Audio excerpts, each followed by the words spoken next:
Good morning, everyone. I am seeing that our participants are filing into the room. So as that is happening, I want to just say thank you to you all for joining us today.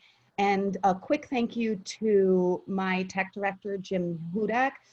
He makes this webinar happen every week and puts up with me. So thank you, Jim. To recap a bit, last week we made the decision not to broadcast this weekly webinar of where we are now. That decision was not difficult because today's webinar needed really thoughtful planning. So before I introduce you to our panel, I want to take a breath and just say some names. George Floyd, Breonna Taylor, Ahmaud Arbery, many more, too many more.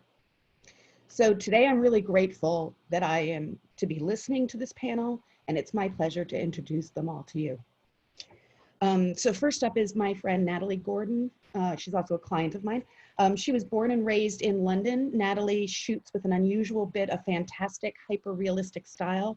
Her clients include Skin Medica, Ray-Ban, and Procter & Gamble. Alicia Hansen is the founder and CEO of NYC Salt. In 2008, Alicia created NYC Salt. It's a photography and video nonprofit program for high school students in New York. She has since grown the organization to engage over 200 youths per year in visual arts and education and college preparatory programming. She has experience in photojournalistic, as a photojournalist. There's the first stumble. She has experience as a photojournalist and producer for editorial, commercial, and advertising projects for an array of clients. Next, I'd like to introduce Daniel Martinez.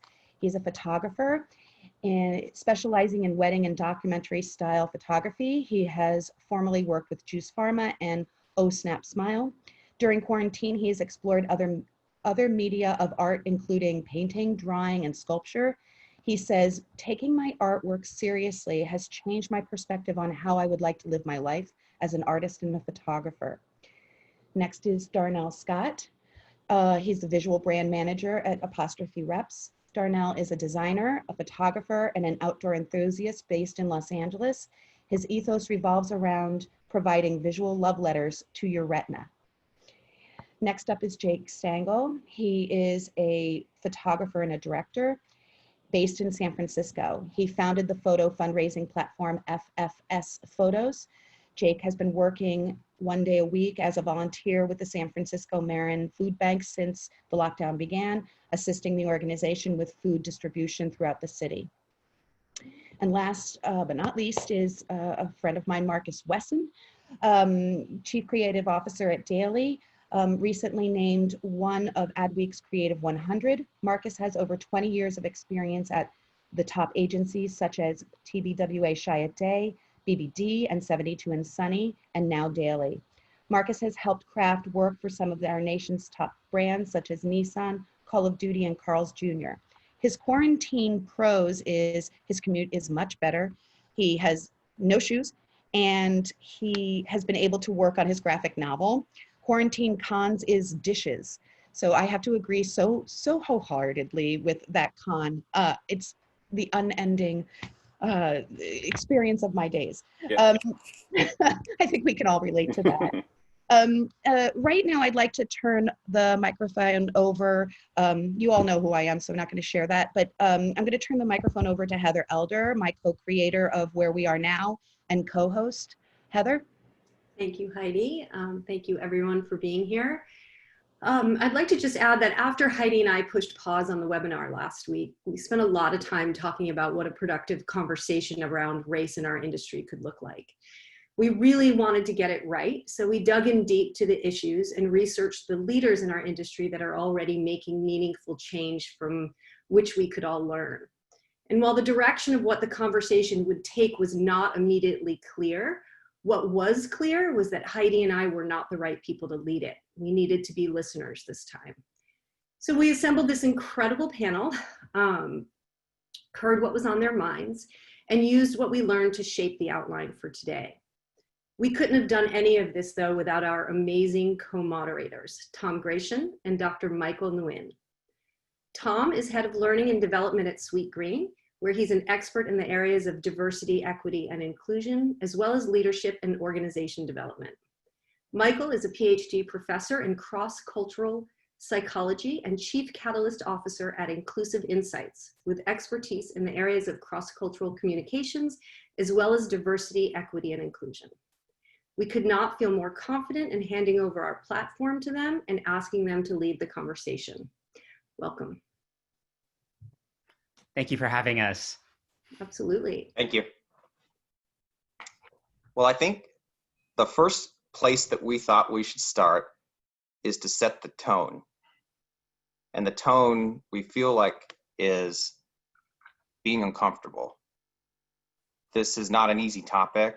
We understand we're not going to get it all right as we walk through it and we deal with it. And so we want to kind of just start with getting comfortable being uncomfortable. And we thought maybe we'd start, Marcus, really with you. I think maybe you have some good context to set for us as somebody who, has kind of had a personal journey that's led you to a pretty big job in this industry, as someone who could kind of contextualize for us what we should be uncomfortable with. Do you mind just sharing a little bit of your journey and what ought we to be paying attention to? Sure. Yeah. Thanks for that. Yeah. So my background is I come from a family of civil rights activists, actually. So it's and then when you add that with advertising, a lot of my campaigns tend to, especially did one recently for the ACLU that tends to have a little bit more of like a activist kind of approach to it. But I think it's important for us in the industry. Everyone has their own way to protest or speak what they feel. And in my case, since I have this advertising kind of background and marketing, it just naturally tends to roll into that. So I did a campaign, I think we might show it, I'm not sure, but I did a campaign in 2016. There was a congressman, and I'm not getting political or anything, but it was just he's been lambasted by both sides of both parties, actually, even Republican and Democrat. So this Congressman Steve King said that in a random speech, he said, he goes, what have these other subgroups of cultures done for America anyway? That's pretty much exactly what he said. So as I'm watching that, I'm like, oh my God, there's like, how about, algebra, math, surgery, the TV you're on is invented by a Mexican. So it's just going on and on. So what I did was I thought, wouldn't it be great to create some sort of like website or some sort of like interaction that basically showed people like, the diversity is what makes us great.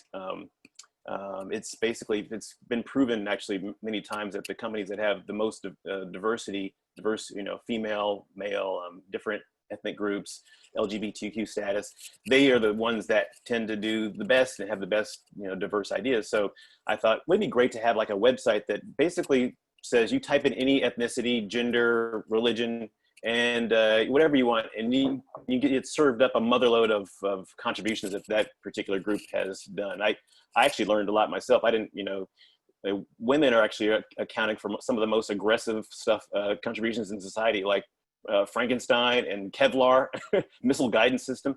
And Jewish folks have been the ones that have been doing like the most Christmas songs. So it's I think it's a good resource that I learned a lot, and I think a lot of people learned as well. So it got a lot of press. I think doing that, like basically everybody has their own way of basically solving certain issues, or at least adding to the contributing to it. So I think in my case, it's more like from an advertising standpoint, but you have to step back and look at your society and say, what can I do? That's pretty much what I did. And as you had that conversation, open and with multiple contributors, what might be some of the barriers that have kind of come up about the industry, especially as it relates to, people of color and the people that we've seen systematically disenfranchised, more broadly in society? How does it play out in our industry from your perspective? Well, you think, for me personally in advertising, you're speaking to, target audiences. So you have to, I think one of the things that I really tried to strive for when I was hiring creatives is trying to find people with different backgrounds, since you're speaking to so many different people. If you have when I first got at Dailey, there was, great creatives there, but it was pretty much, sort of monochromatic in a certain thing.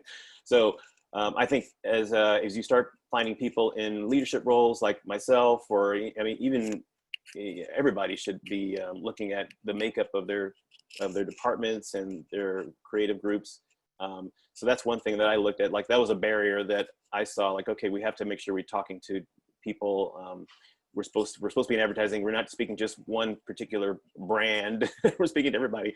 So you have to really look at that. And then also, I think that as a creative too, I think I've learned that creatives, for instance, myself, we were just talking about this yesterday, actually.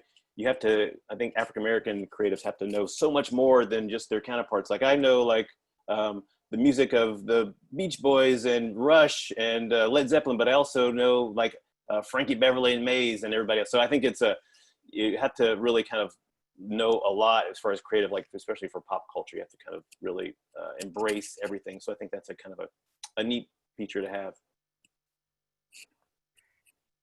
So building off of what you shared, Marcus, there are many when it comes to the challenges we're experiencing, not only just in our industry here, but just as a society at large. Many of us may have heard people say that the system is broken, right? And I point out, definitely not only from a scholarly perspective, but also from a practitioner perspective, that it is actually not broken. It's working as it was designed. Okay? And that's maintaining the privilege and power, right, of a select group. And it's an expansive and intricate system, right, that is of dehumanization that's constructed to support power and privilege. And like every genocide in recorded history, racism started with dehumanization. So we need, in order to actually make things better, we do not need to fix the system. We need to break the system. So I'd like if you could maybe ask, Natalie, do you have thoughts on maybe this breaking the system, how we might imagine it, or your journey through the system and its challenges? In terms of ideas about breaking a system, I wouldn't know where to begin. Honestly, I wouldn't know where to begin, because the system is so huge and it's been going on for so long. So I don't really know how to answer the first part of the question.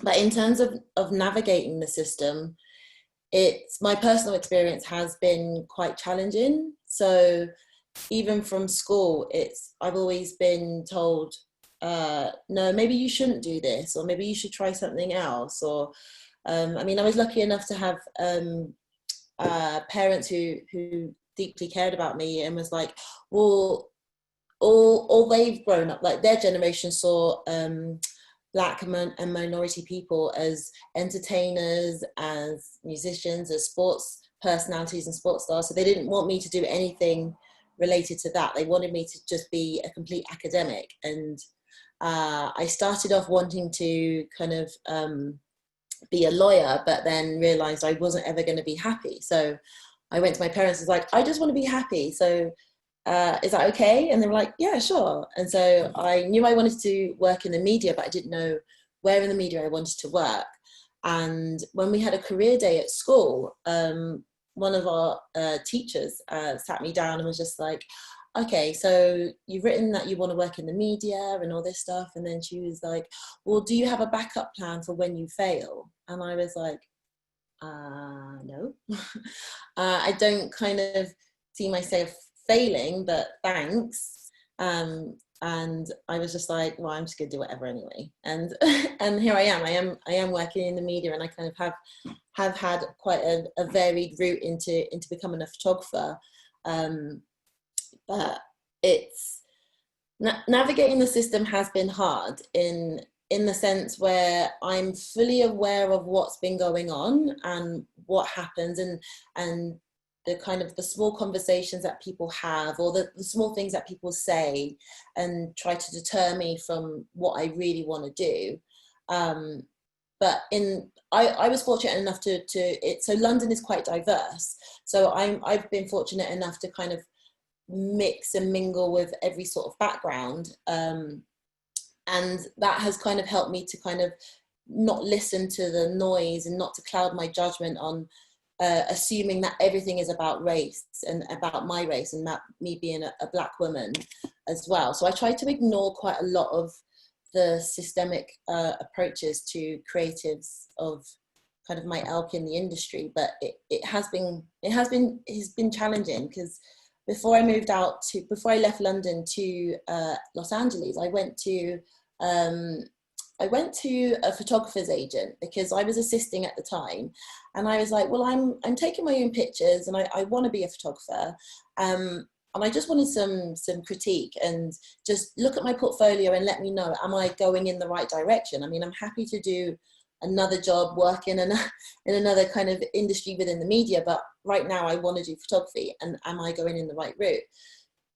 Took my book in. At the time I didn't have a picture of myself on my website, so no one knew what I looked like, and I have quite an ordinary name. No one can't really guess where I'm from, and so I was really excited that they wanted to see me, because it's quite a big agency in the UK.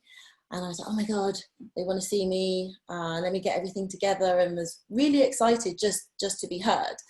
And when I was there, I was so upset because he was so disinterested in my work. He was more interested in, well, who are you assisting and why aren't you stealing their clients, and how else are you making money, and how much did you get for this? So I did a shoot for Vidal Sassoon that was in my book. How much did you get for this job? He didn't even get all the way through my book before I asked the question of, well, what do you think of my work? Like, why are you asking me all these personal questions? And then he was just like, well, based on this, I wouldn't hire you. And I was like, okay. And he was like, yeah, you maybe go do something else. And I was like, wow, okay. But then at the end of the meeting, he was just like, well, keep in touch. And I was just like, you just told me to quit photography. Why would I keep in touch? And I left the meeting like crying my eyes out on the phone to my dad, saying, I don't want to do this anymore. It's too hard. No one wants to look at my stuff. Like, people just want to keep me as an assistant. And my dad was like, well, you haven't tried everything. I was like, I've tried everything. And he's like, no, you haven't. Like you have to keep trying, because that's the only way you're going to win. And so I was just like, okay, fine, I'll keep trying. And then I kind of had decided to move to LA before the meeting, and that meeting really solidified it for me. And when I got here, I was surprised at how welcoming everyone was.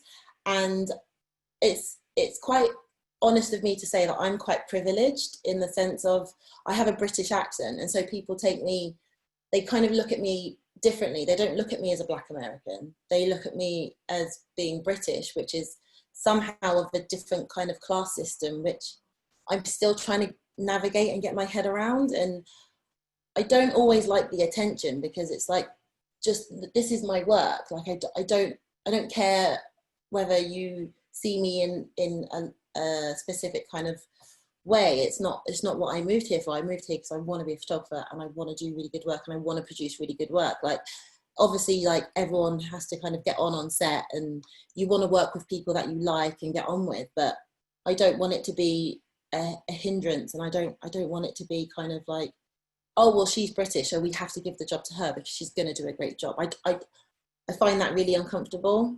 So yeah, I don't know, did that answer some of your questions? Oh yes, no, I appreciate you sharing your story. That helps. And then to hear potentially a different vantage point that, you know, is non-British as well as non-many other things. You know, Darnell, do you mind sharing your journey and your story as well when it comes to the system that we talk about, and potentially any thoughts you have on how we might break and reimagine the system? My journey through the system, I feel, totally mimics a little bit of Natalie's. I wasn't discouraged, on the other hand, about pushing forth my dream of being a photographer or artist. I've had so many people back me down the line. Sorry. I feel I had a few instances where I did come in contact with certain artists where they asked me similar questions, not about my work, but about how much it was, how much I got for it, why did I shoot this particular client. I've talked to a lot of friends who've dealt with the same type of barriers and gotten way worse comments to them, like, why don't you photograph more white people in your work? I feel down the line up to where I've gotten, I have dealt with certain situations that could have been seen as holding me back as an African-American male. But because my eyes are always looking forward, I would ignore it to pave the way for myself to make it. I think through seeing how this has happened and has affected people that I've known, when a few years ago I started up a mentorship, or I worked with a group called Stoke to mentor urban youth of New York City, teaching them how to shoot photos. A lot of people told me growing up, not being able to have the money to be able to buy all this equipment hindered them from wanting to make it or be a photographer. So in my mind, I was the same. I used the camera equipment from my school, and when I left school, I didn't go to college. I didn't have the money to go to college, so all I could really work with at the time was a disposable camera.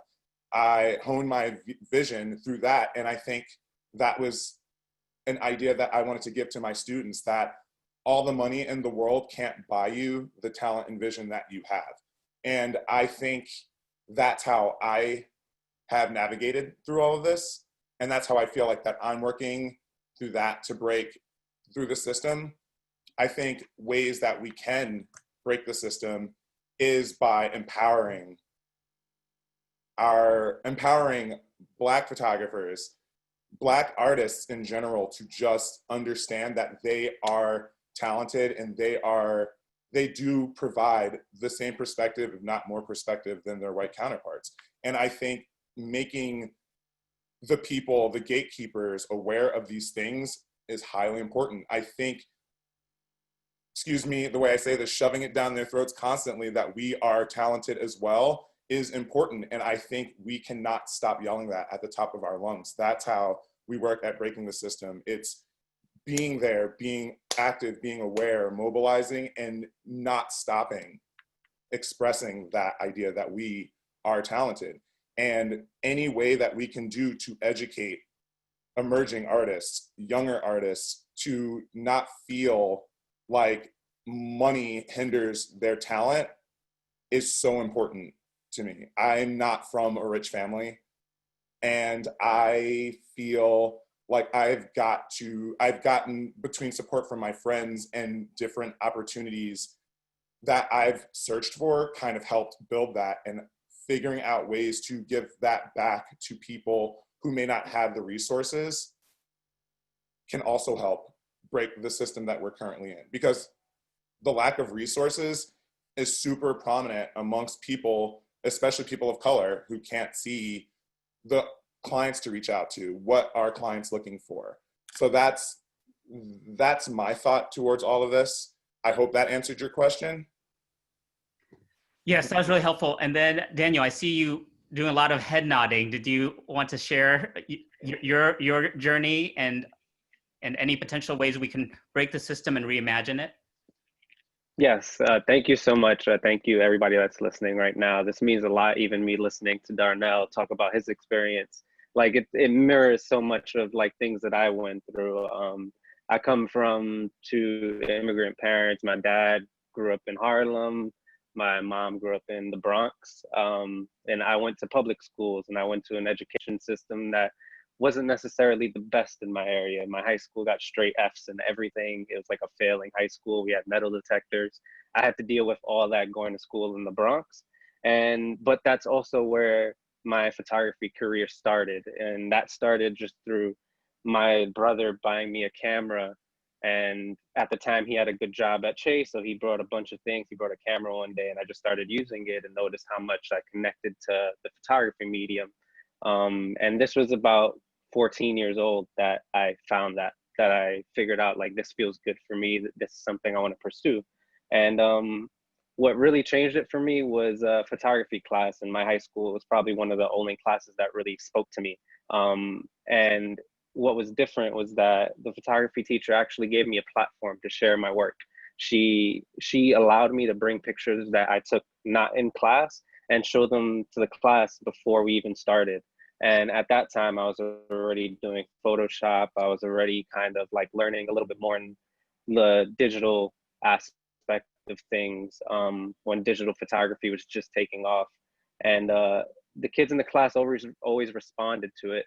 And that kind of made me feel like, oh, I could do this. Like, and I think that's one of the biggest parts in breaking the system that exists, is hitting kids when they're young. Because like me growing up and coming from where I came from, like decisions could literally change your life. Like my decision to join NYC Salt, which was the year right after my first photography class, was literally the decision that changed my life.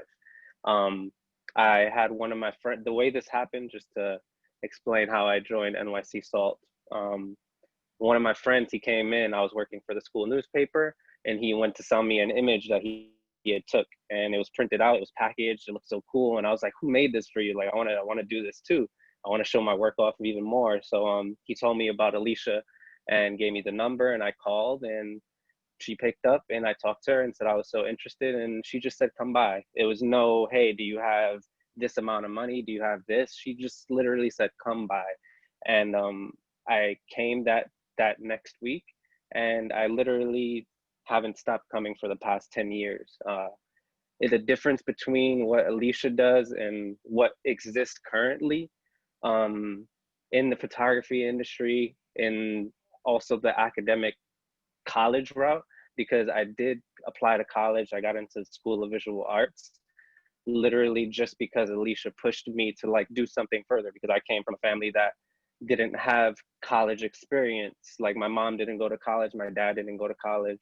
So like they didn't even know how to navigate that route.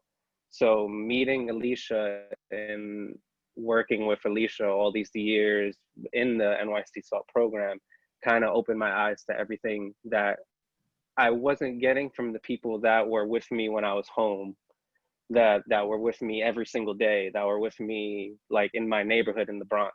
Because we don't always have the people telling us the best things to do, or like having connections to an industry that we don't know about. So upon joining the program, just to give you guys a rundown on like some of my experiences that have directly came from NYC Salt. I got to work at Juice Pharma ad agency, which is a huge ad agency in New York City. And that happened through a direct connection with Michael Kaminsky, who's also on the board of NYC Salt. And that was my first real work experience in the ad agency. And I learned a lot, and I had access to their studio whenever I needed it. And that literally changed how I came off to people as well, because they gave me every single tool I needed to do the best I could. And they never asked me for anything. They only provided opportunity. And I think that's what was so special. And the way you kind of break down the barriers of like what exists now is real honest work with people who need it. And what I mean by that, like just because I come from the Bronx, or I may not come from a lot of money, doesn't, like I'm not looking for a handout, but opportunity doesn't exist in certain places that exist other places. Like I can't go to a photography program in the Bronx because there's literally just one that exists. And that was like a recent thing that kind of came up. But joining NYC Salt, literally picture just a group of people all interested in the same thing that literally help and uplift each other. And that's literally been the same group since I joined 10 years ago. I still talk to these same kids. We have weekly meetings every Wednesday on Zoom here with the class every week, where we all talk to each other and share ideas, share what we're working on, encourage each other. Malik Sidibe, he is one of my friends, and he's also an NYC Salt. He just recently shot for the Times because he was covering the protests in New York City. And he has his photos published in the Times and a bunch of other magazines over this time. And that came through connections through Salt, because Salt has all the connections to the industry that we don't even know exist. We don't know these people. Just to give you an example of another student besides myself, Mamadi, we have yearly gallery shows through NYC Salt. So basically we work on a project for the year and then we'll have a gallery show at the end, which usually is the big event, and we invite a lot of people to it and people see our work. And one of them, Kathy Ryan, was on, and one of the students actually got a contract to work for the New York Times and shooting a portion of the New York Times literally for the whole year, which was amazing. Like, these opportunities happened all through the connections with SALT. 2 years ago, I went to Mount Everest to photograph with a travel agency, and they kind of paid for that whole trip. They paid for that whole experience. I got to experience something I literally don't know anybody else has been there before. Like, that's came from my area. So all these experiences have motivated me to understand that there's so much more I could do personally to change what it is I'm a part of. And NYC Salt is that tool for me. Like, I've taught a bunch of classes under NYC Salt in Washington Heights, as well as the Bronx, as well as Manhattan. And I really enjoy teaching just because I feel like I could connect to the younger kids a little bit better. And I feel like that's what's most valuable in this landscape, is catching kids when they're young and when they're most impressionable and when they're making the early choices in their life. Because, like, I made that decision at 15 years old to join NYC Salt, and it literally structured the rest of my life. Right now I'm in an artist residency in New Rochelle that I get to live a free whole year's rent just because I was so prepared for the competition that I was able to really show how talented I am.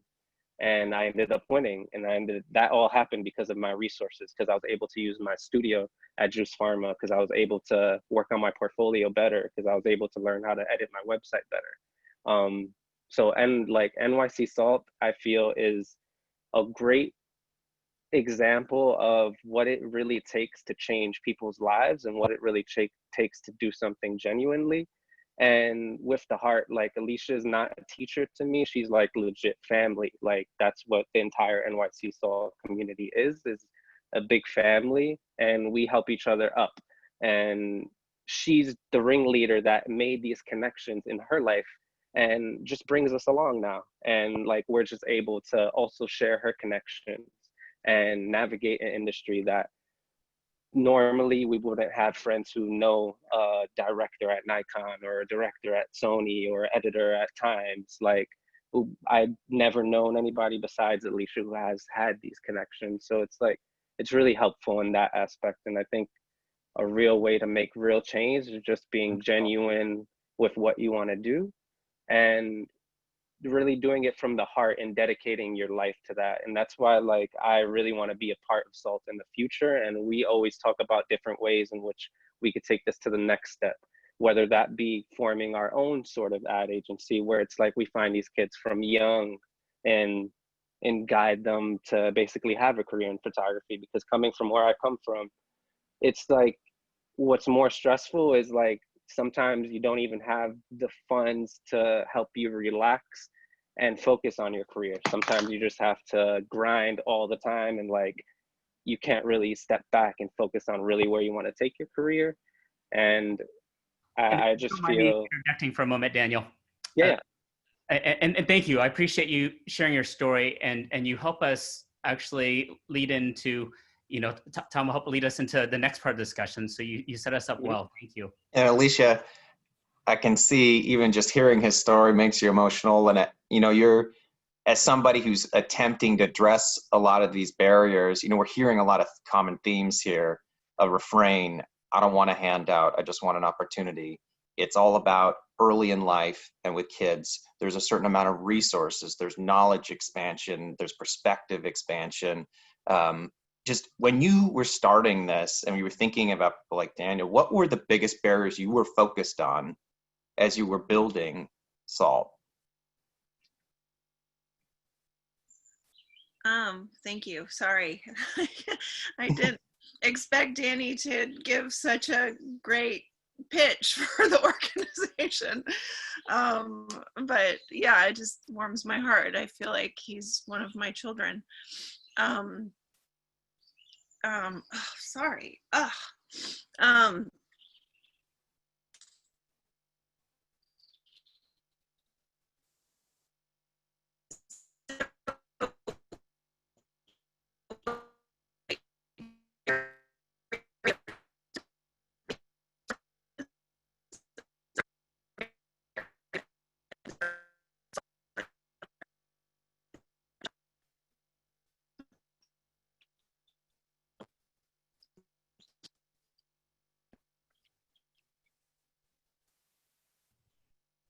You're mute, Tom.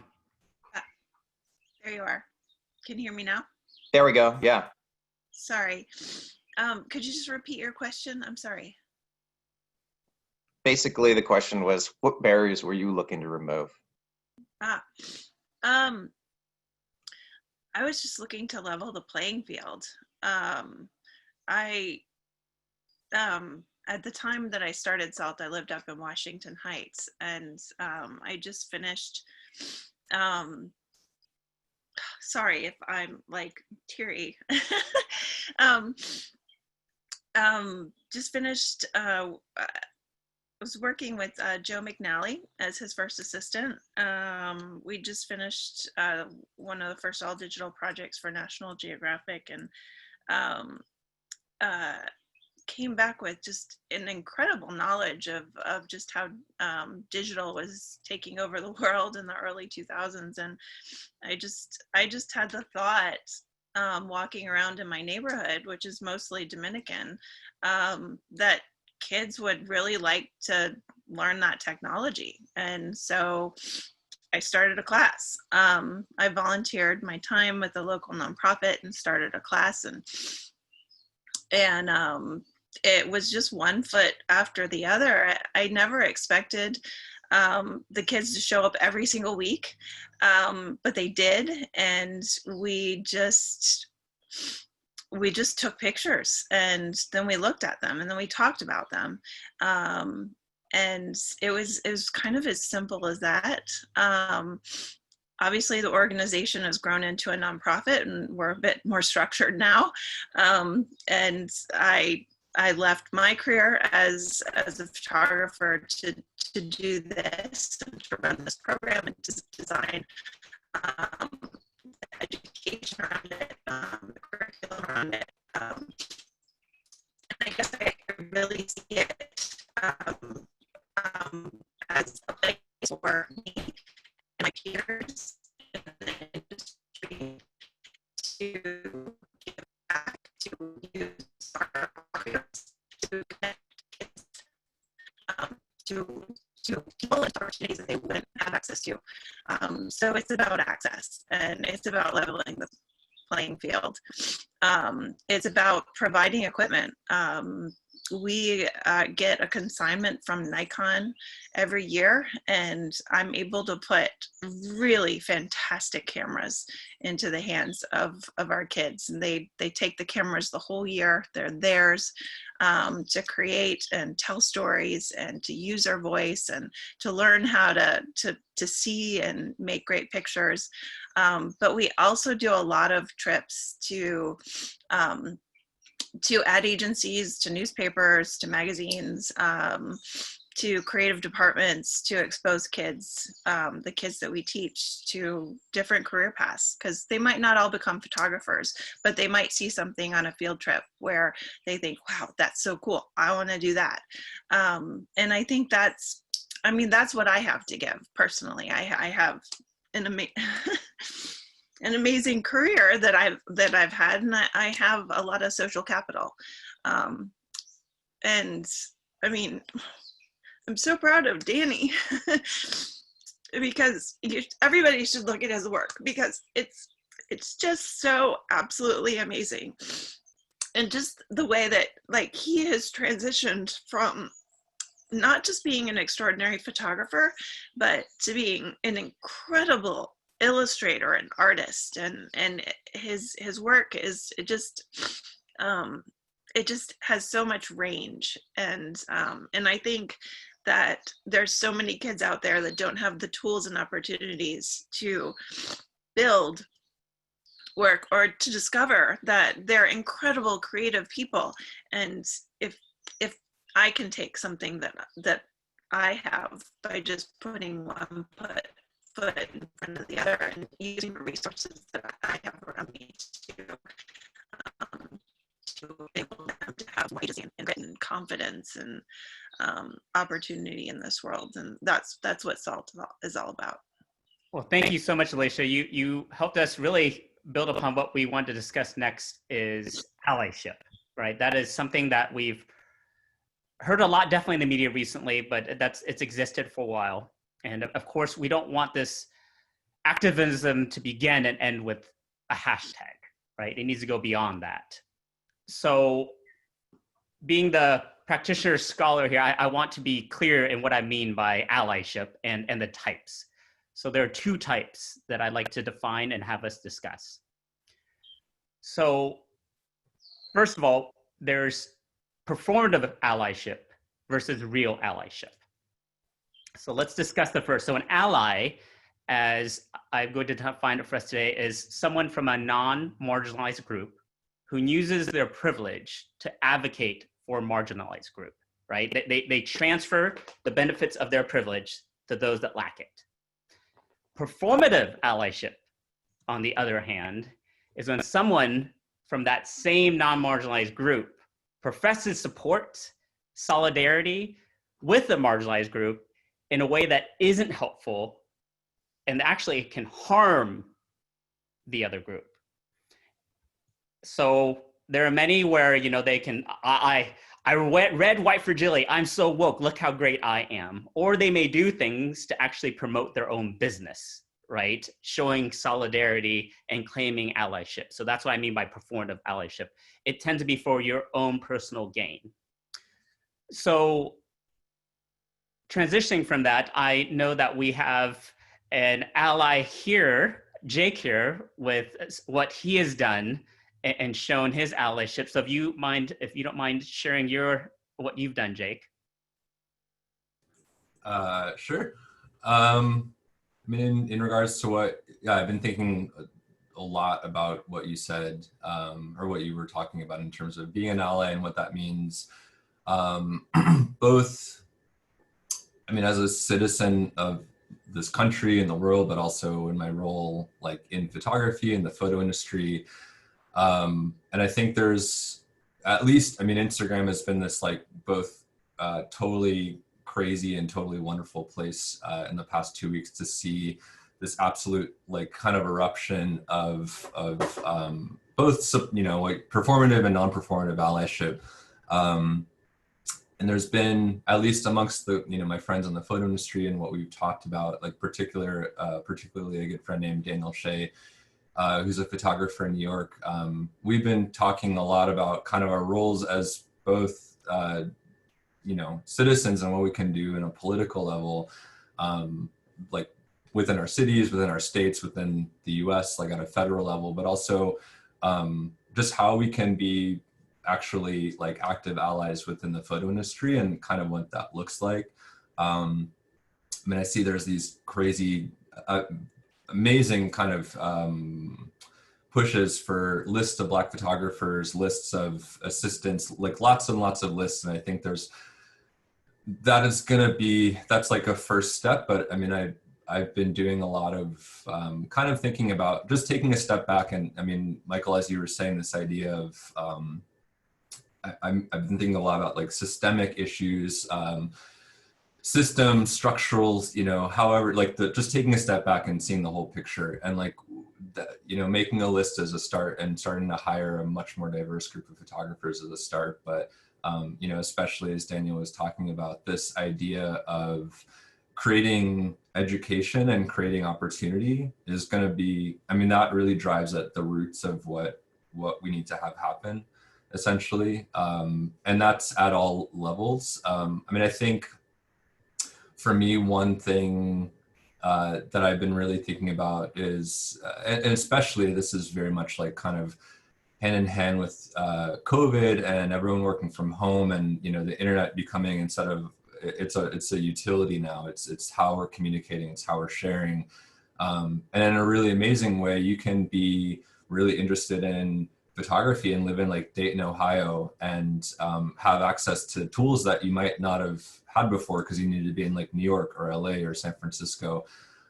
So I've been thinking a lot about how kind of as a photographer, I mean, very much like with Alicia and Salt have been doing, like what I can be doing, what kind of peers in both commercial and editorial photography are doing. I mean, I know Darnell wrote about this a little bit in his post kind of announcing the program at Apostrophe, but even down to things like how to invoice for cameras, all these things that really require like you need opportunity, you need education to figure that out. And there's it's kind of on people like myself to, you know, become mentors. And, you know, one thing I've been really thinking about that I'm going to do next week is offer like a free, like probably spend a couple days teaching, like recording and then posting like a class on lighting. You know, I work primarily in commercial photography, primarily in LA. I have had I would not say a incredibly difficult time, but I mean, the vast majority of assistants in LA are primarily white men. It's even quite hard to find like women to assist or to be techs or anything like that. And so I mean, I try to keep a diverse crew, but you start to looking at this kind of systemic issue. It's like, if only, you know, mostly white men are going to, you know, get photo educations, and they're assisted, like that's how this whole thing starts. So kind of cracking that door open and making a class where, you know, I can, and sorry, I guess to back up a bit, I mean, I get a lot of email. I've always, you know, throughout my whole career, like when I was young, emailing photographers that I was really fond of, I would always be really bummed when they kind of not necessarily didn't write back, but like didn't help pay it forward. I've always had a policy of like responding to every single email that I get, taking time to look at people's websites, understanding that this is like an ecosystem, and you can't, like once you get to the top, you can't like close that door. So yeah, so I mean, that's one thing. A lot of people will write to me and they're like, I'd love to assist for you. And I'm like, great, like, you know, where do you live? Tell me like what experience you have. And they're like, well, I just love photography, but I've never assisted. I mean, truth be told, like I can't bring someone who doesn't have any experience on set, because the client has a certain expectation of me that I'll have a certain amount of expediency. So I need to bring people on set that have experience, but it's this kind of catch-22 where if you don't have experience and you don't have the opportunity, you'll never get into that ecosystem. So I think that's one thing as an ally, like for both myself and you know, across the board, we need to recognize what these kind of structural systemic issues are. And I forgot who said it, but use this idea, I wrote it down somewhere. I can't even find it, but yeah, just like this kind of the social capital we have as photographers, like what we know, and then like disseminate that. Right now, like we're living in the internet, everything's in the internet. I think it's really powerful that, you know, you could be 14 and you might not have the reason. You could be 14 in Iowa, in a small town, and have picked up a camera, but you don't know where to go from there. And so to begin to have the understanding of what, like begin to learn and kind of receive those tools is super important. So I think it's on allies in a non-performative way to actively make inroads into how to open up this opportunity. It's like the same opportunity Alicia has provided, but in a way where we all do it in our own ways and kind of harness and utilize our own strengths and share that online. And that's what you can do on an individual level. And then brands are trying to do this as well, but sometimes they're caught kind of in between these two definitions, right? Or maybe they thought they're on one side of the equation and they end up on the other side of the equation. There's a question from the audience about this, and I just want to open it up really to anybody. several corporate brands and agencies have pushed out statements in solidarity of Black Lives Matter, the movement, and committing to anti-racism and diversity in the workplace. What are recommended ways to hold clients and agencies accountable for their future actions without the anxiety of losing clients or your job? As artists and business owners, how are you approaching this? If I could just jump back in, because I have thoughts on that. I mean, there's this huge, very amazing push for change in our government. Our government's moves at a glacial pace. Things take like months, if not years, if not decades to change. I think one thing that's very exciting is in the private sector, it could take as little as one day to change, if not weeks or just a month. I mean, I'm not sure if you guys have followed what's happened at Bon Appetit, but I found that to be really, I don't really believe in cancel culture, but I do believe in accountability. And I think in the private sector, it's an amazing time for all these companies to rapidly make change. They really have no excuses in terms of how quickly they implement it. I mean, I understand that things need careful thought, but it's been quite amazing to see people who have been kind of marginalized at companies, like with Adam Rappaport and like most of the top tier Bon Appetit staff essentially getting pushed out because there was such a huge voice in opposition to the way they've run that company for so long. And I think just I think it's really important for photographers, not even just photographers, but for everyone, but especially people who might have the social capital to use it and not be afraid to use it and not be afraid to like stick their necks out and challenge companies. Like I saw like Apple, who I've worked with in the past, put out like a statement where they're allocating $100 million towards kind of racial justice initiatives, but at the same time, their revenue for profit in 2019 was $55 billion. So $100 million sounds like a lot, but it's actually 0.18% of what they made just last year. So I think it's really important to, if you're in a position where you have, say on Instagram, like a lot of followers or whatever, to use that, again, not to shame companies, but to say, hey, this is like actually very, very, very little of your budget. And like, what else are you doing? Because I think it takes a certain amount of pressure kind of societally for these companies to change. Like if Bon Appetit hadn't had like literally thousands of people writing comments saying, why have you run your company like this? And why haven't the people of color been getting paid to be in your videos?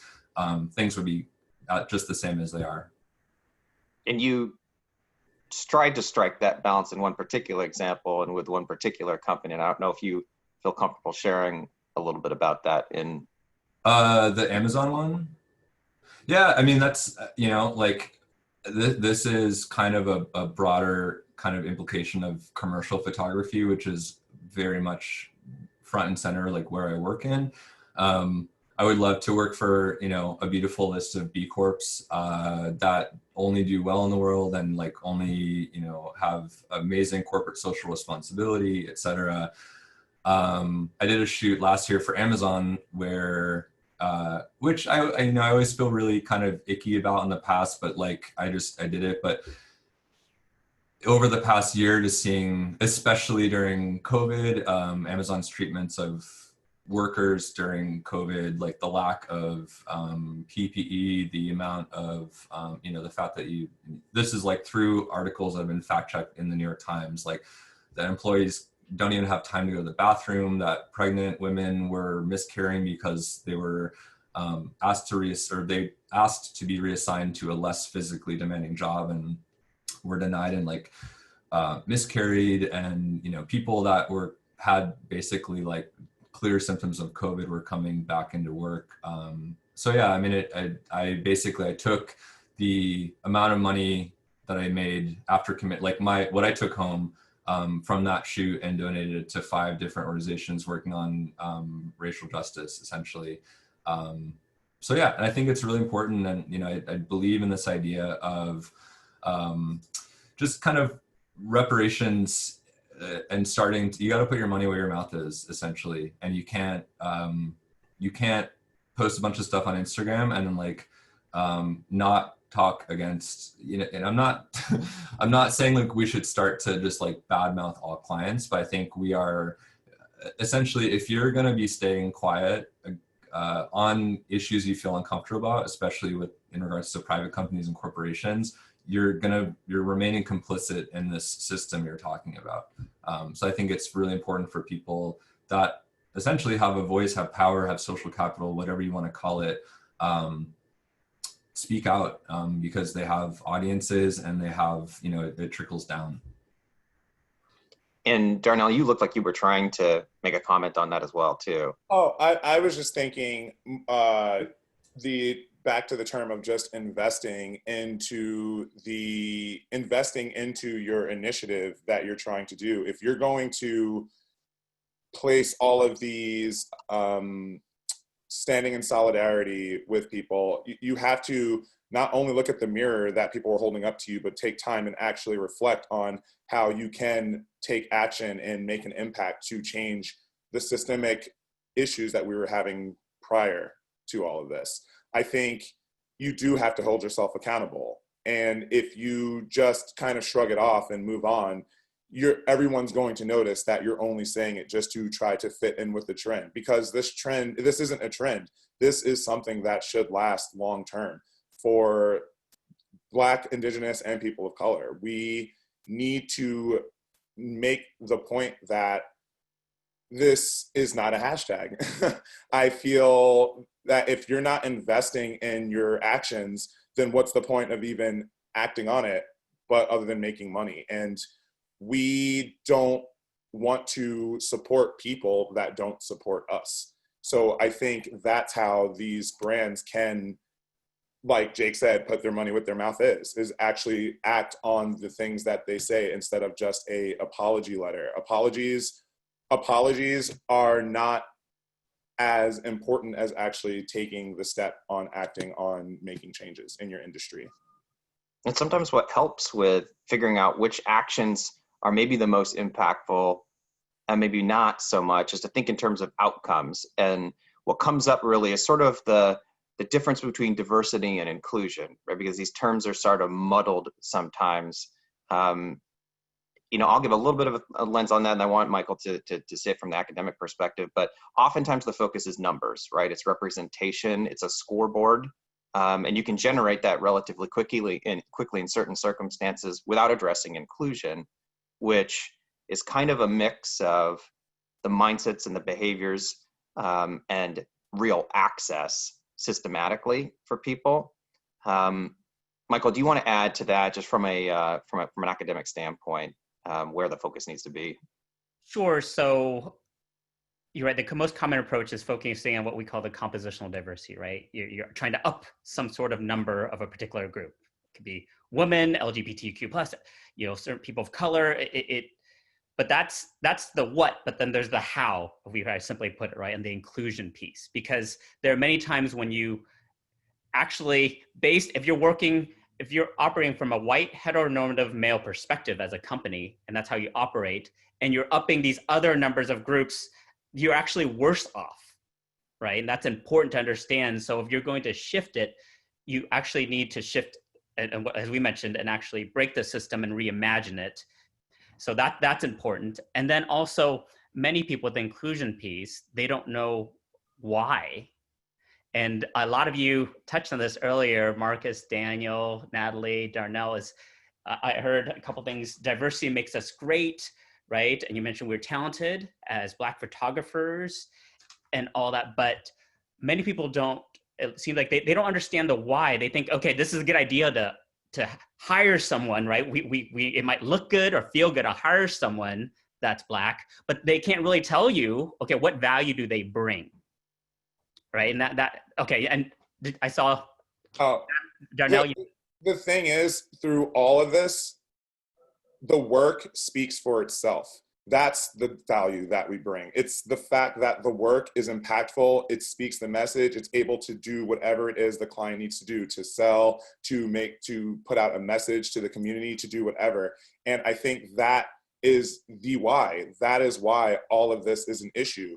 We can shoot anything. We should not only be hired to only shoot the Black narrative, because the thing is, yeah, we live a Black narrative, but we also live life. And we understand the different aspects of life that surrounds us. We get what Target is trying to sell us. We get what all these different brands are trying to sell us. We use Apple too. We use computers. We use every single thing.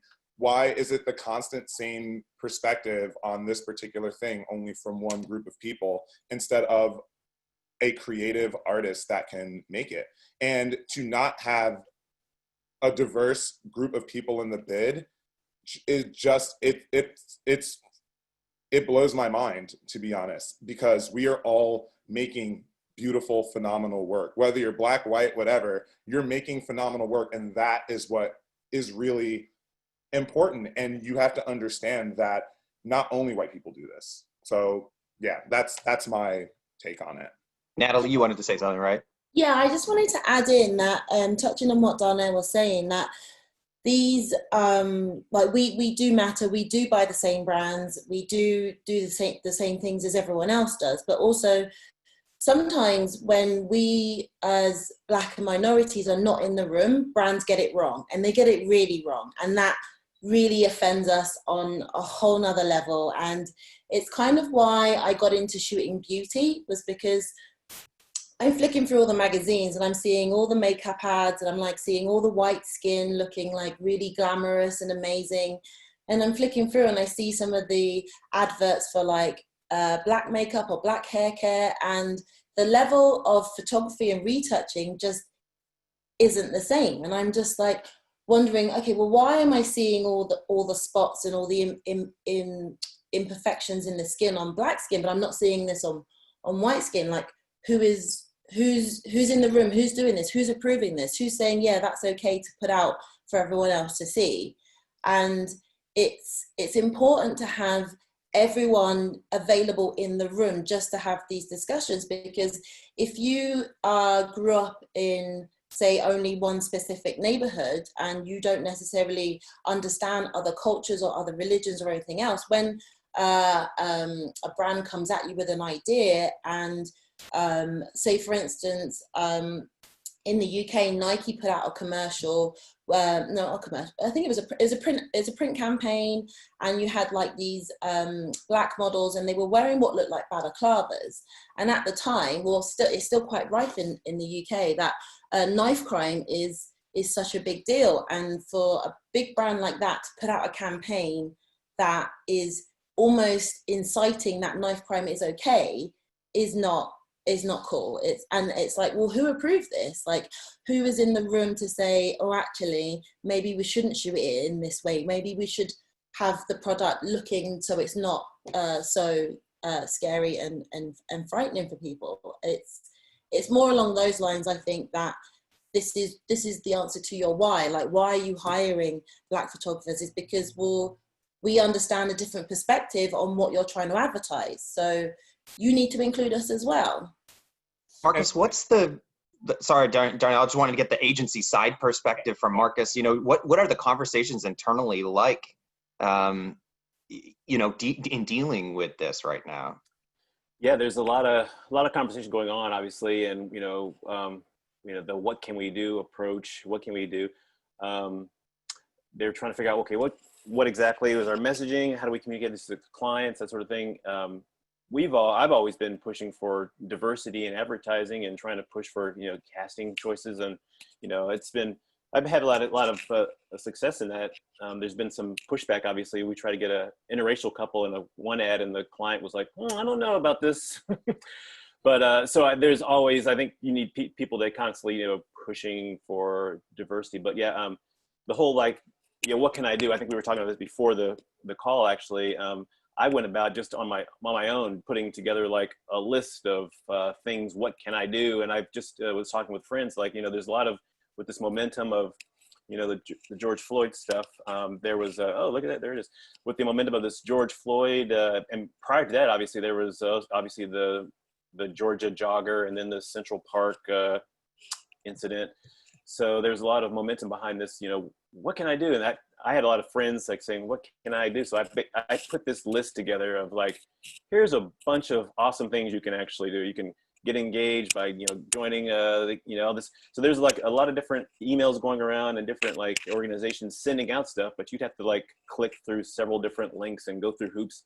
I said, wouldn't it be great if it was just all in one Google Doc? So threw it together, didn't think it'd be like, I sent it to some close friends, and then it kind of blew up, and now it's like, as you can see, there's quite a bit of people in there right now. It looks like over 24 people, but you got like 7,000 views. But that was, it was just me just putting together existing links that already exist. But I think people just need to get engaged. I think this panel is really proactive in doing that. And I think just a matter of just letting people know. And there's also I think towards the end of this whole document is all about like, there's donate, there's also learn as well. Like, how can I learn to be a quote unquote a better human? Like, a lot of people didn't know about certain things that happened in history. And obviously we have this Confederate flag issue going on right now. People didn't know, I grew up in Texas, so it's a whole different history that you learn there growing up. So I think there's just people have to just understand the background of things. And but from an agency's perspective, my agency actually ended up sharing this to the world as well. So basically, like, okay, that's one thing we can do. We can tell people what to do and how to learn, and yeah, exactly, watch any video from Jane Elliott. That'll cure anything. So right now, but that's kind of like, I think agencies are still trying to struggle, because you don't want to also feel like you're opportunistic and try to win an award for an ad about diversity, but you also want to communicate values and as an agency how you stand. So there's a delicate balance, and we're starting to see companies put together stuff.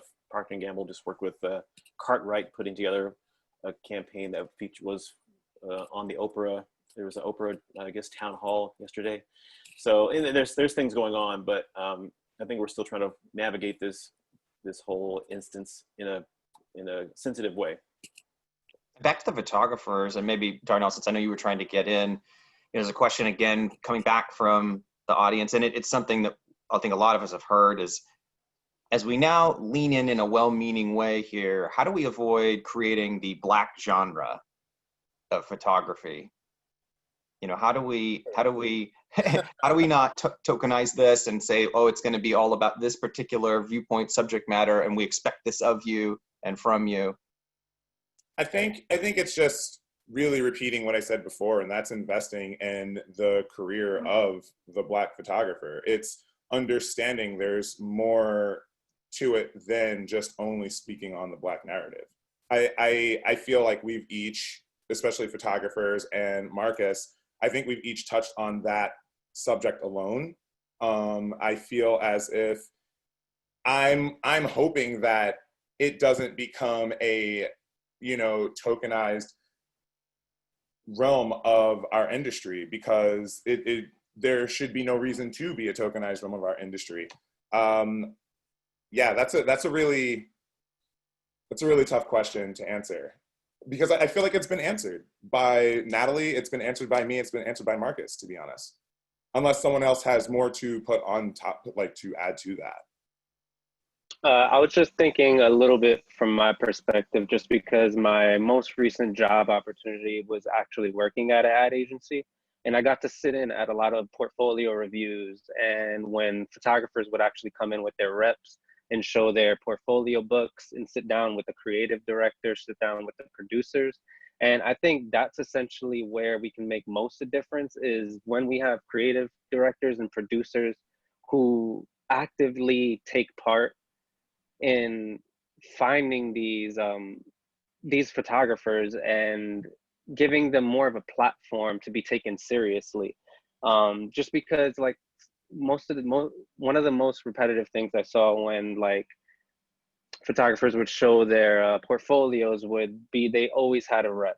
And pretty much my consensus from like what was happening was, in order to be taken seriously in the ad agency world, you kind of have to come with a certain level of people backing you, whether it's a certain rep house or it's a certain people who basically vouch for you to that company that allow you to even be considered for the job. Because they basically receive tons of mail-ins, they receive tons of little postcards from people of color, and I see those, but those are usually not the ones who are booking the jobs. Those are like, they'll look at the card for a little bit, they'll go on their website. But if you don't have that extra step of a rep in this that also costs money, it's like you, in a sense, won't even be taken seriously in that pool of photographers that they're considering. So I think that one way to challenge that is like having people of color in these roles, in these art director roles, in these producer roles, and having them reach out to their communities, to the people that they know can do the job 100 times better than anybody else they know. But they might have not had the same education system. They might not have been able to afford college. I dropped out of college because I couldn't afford it. I couldn't afford paying $30,000 a year, while like my parents don't have a college education. I'm grinding, doing photography, like little shoots here and there, but to pay for college like that, like I don't want to graduate with debt and then have to work for the rest of my life not doing what I love. So like I think that's the biggest way, is just getting people of color in these important positions to make these decisions. And that's something that I don't see that really exists yet. And I think that's what would help make it a lot better and easier to have that conversation. Just want to let everybody know that the toolkit from Marcus is in the chat.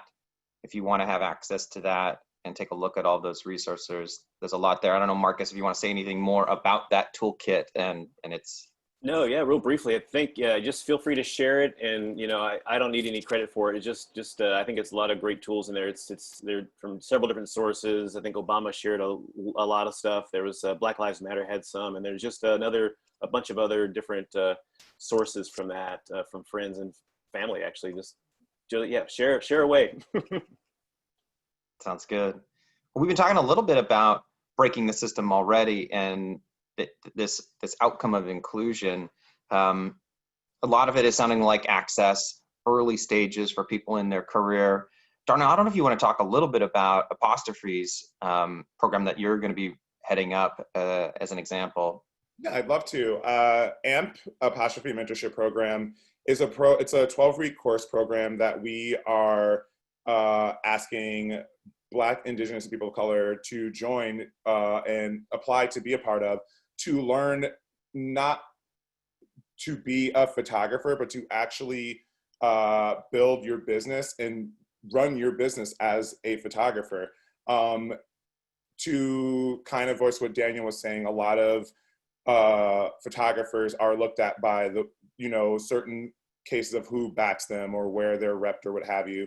But I think being a photographer is still a business. To have a rep is a partnership, but being a photographer in itself is a business. And we are teaching photographers, emerging photographers, how to run their business in a commercial field. But these things can be utilized in all businesses of your photography.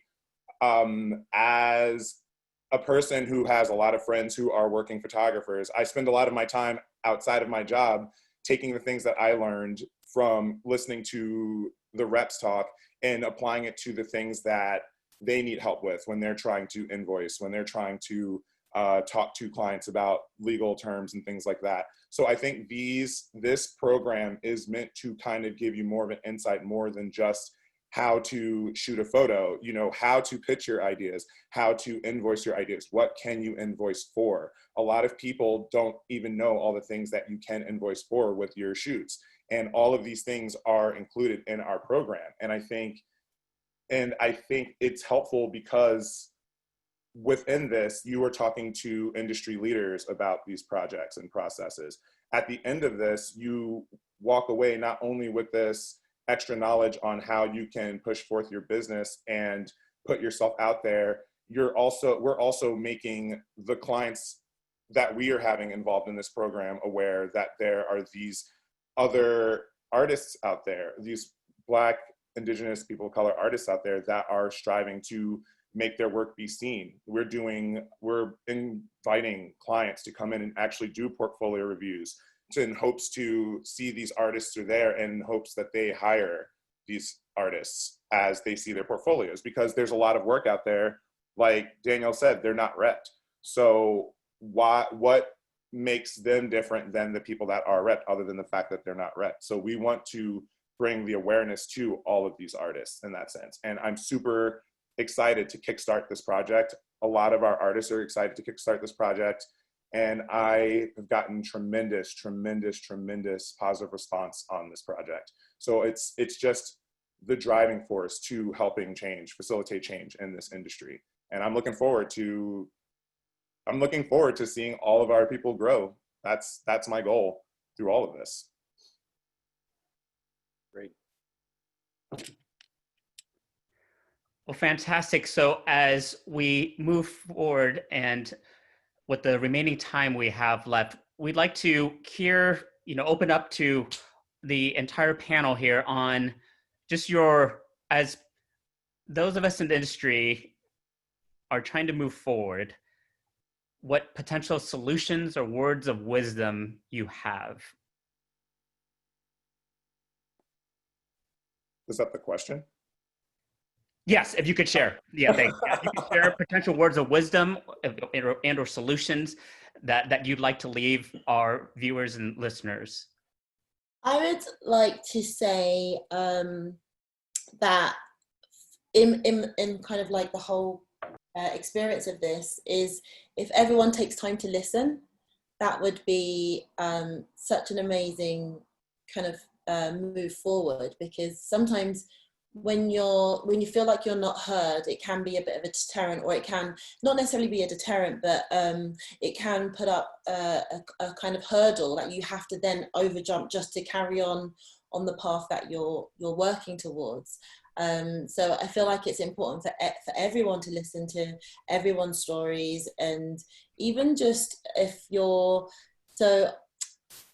when I was on a shoot one time, I was so fortunate enough to have a friend of mine who was the producer of the shoot, and without him, I was too worried to tell the client that the model they had chosen, I just knew it wasn't right, but I didn't have the confidence to tell the client, this model isn't right for your shoot. And without having someone like that on my side to listen and then be able to help decipher what I need to say to the client, like, this isn't right, I'm trying to save you money here, without kind of stepping on your own ideas. It was very helpful to have that person on my side. And if you can kind of be open and what am I trying to say? Be open to kind of listen to what everyone wants to say without kind of berating them for it. That's what I'm trying to say. Wonderful. Thank you for sharing. I'll say one quick thing.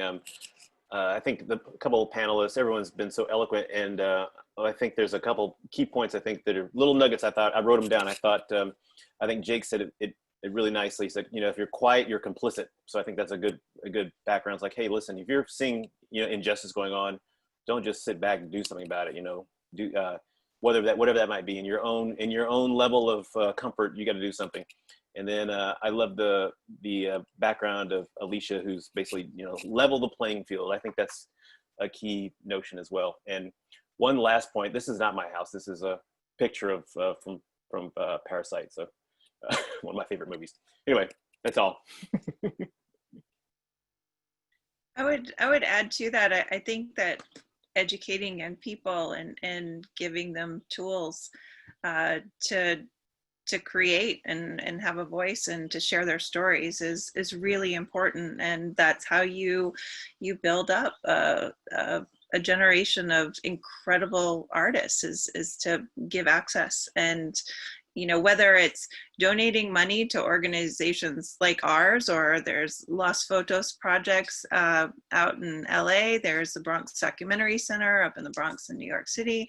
There's organizations all over the country that empower kids. And I think that education and starting there is a really good place. And then, for our emerging artists like Danny and Malik and Mamadi and a bunch of others in our program, I've been working with ad agencies and over the last year to just try to get them in the door for internships or for portfolio reviews. So, I mean, if you're in a role where you can give feedback to young people about how their work is developing and helping mentor them, and you know, like Darnell's program, I think is really wonderful.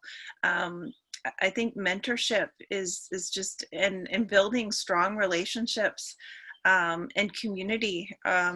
There's so many, it is really important. There's so many things that I think happen organically when there's a strong community that's inclusive of young people, a strong professional community that's inclusive of young people.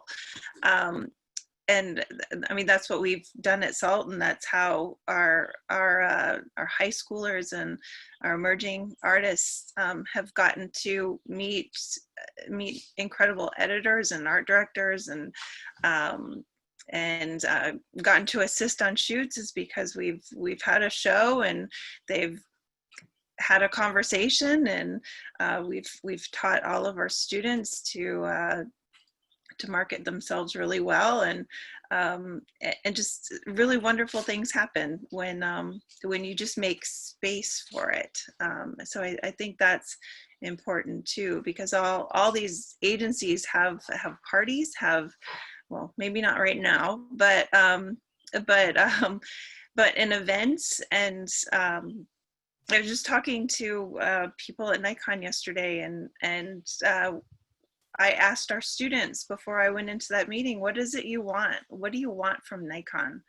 And one of the things that they said is that we want them to invite us to stuff. We want them to, you know, when they do things and hold events and, you know, show equipment, to invite us to be part of it so that we can meet people and we can network. And I think that's where great things happen. So, and if anybody out there is interested in volunteering or mentoring or giving an opportunity to one of my students, yeah, you can easily find me. Fantastic. And I want to quickly mention that Darnell's Apostrophe mentoring program, AMP, is in the chat. So feel free to visit and find out more there. Are there any other final words of wisdom or final thoughts that you'd like to share with our audience? I did want to speak on a question that someone did ask. It said, is Darnell doing anything to make sure its roster of artists is diverse? And I am going to answer that with 100%. That has been, it's funny, we do yearly goals about what we look for ourselves for 2020. And my main goal was actually acknowledging that our roster isn't very diverse. I realized that I know a lot of African-American photographers, or photographers of color in general, that are extremely talented. And I am pulling all of my resources that I can together as the visual brand manager to have these resources to share with my team.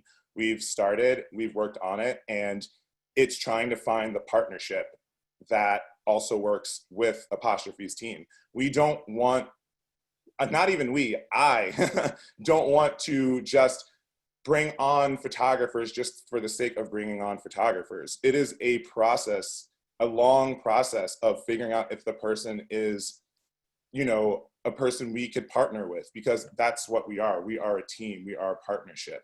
And I am looking for that partnership from any of my artists, but I really, really, really am looking to have people that look like me work with me. That's what I want. That's what I feel like I want to see from all the agencies. I want to see people that look like me in the same position as our white counterparts. So yes, to answer your question, we are working on that, and it's going to be beautiful. And if I could just say one little short thing, I think one of the biggest important things in, like, when you're trying to really help people, when you're trying to be a part of something, and like I'm hearing Darnell talk about how he finds the students, and it's like it reflects the way NYC SALT runs as well. And I think the biggest part of like making a real change in the world, a real change in any industry, is just being real honest and dedicating your time to learning the people, learning the culture, learning where they come from, and being comfortable in that position. Like I say Alicia's family and Adam's family because they took the time out to meet our parents. They've talked to our parents. My mom gets excited when I have SALT shows because she's able to say like, oh, Danny's doing something good. Like I come from an area where like Hispanic parents don't necessarily push the narrative of become an artist, because what does that mean? It's not a physical work you could do that you get paid for. Like, so having Alicia on my side even made that conversation to my parents easier to make, because Alicia is a person who has been successful in her industry and represents that assurance to my family that I'm making the right choice. And sometimes like kids need that too when they're young. Like it's because sometimes their parents are controlling what they want to do or what they want to get into, and they need that little bit of assurance. So if you could really make a change in your industry, no matter what any of the viewers do, there's always a route in which you could educate somebody younger than you, educate somebody who may not have that information. And I think everybody should be responsible in that way, because I'm privileged enough that I've had an awesome life doing photography. I've experienced so many things doing photography, and it makes me happier knowing that I'm part of SALT and I can make this happen for another kid that looks like me from the Bronx. Like, that's what I want to do. I want to reach out to the kids that were just like me at 15 years old and had choices to make that would define their lives, and being able to be in a position that I can now even, like, not for nothing, but Alicia last week told all the students, like, we're going to be in charge of like who's getting into the program now. Like, we have say in like who we want to be part of the program, and just giving us that power is something really special. Like, I have the power to change somebody's lives. I got a power to like inspire somebody to do something more than what they might have would have thought they could do themselves. And I think that's just really important to just, if you could give back in any way, like, do your research. And if you don't really know how, then find the organizations that do, and come visit SALT and come see like what actual change looks like and what actual family and diversity means. Because everybody in the program is either Puerto Rican, Spanish, Black, like we have all types of kids in the program, and we all get along perfectly because we have that photography aspect that keeps us a family and makes us all feel safe and makes us all feel like we have one set goal to work towards, and that's the betterment of people like us. Because that's what's going to make the world better. When everybody's good, the world's going to get better, and that's what I truly believe. Wonderful, well said. Thank you so much for sharing. So in wrapping up, I have some final thoughts I'd like to share, and it ties into all that we talked about, and even to part of a resource that Marcus shared in his fantastic Google Doc. It's Jane Elliott. So a friend of mine who's also a renowned scholar, Dr. Tahari Jackson, she actually interviewed Jane Elliott, who has that famed experiment, right? Brown eyes, blue eyes, if you have not seen it. And she considers herself an anti-racist activist. And she shared her favorite quote from Nathan Rutstein, which is, "Prejudice is an emotional commitment to ignorance."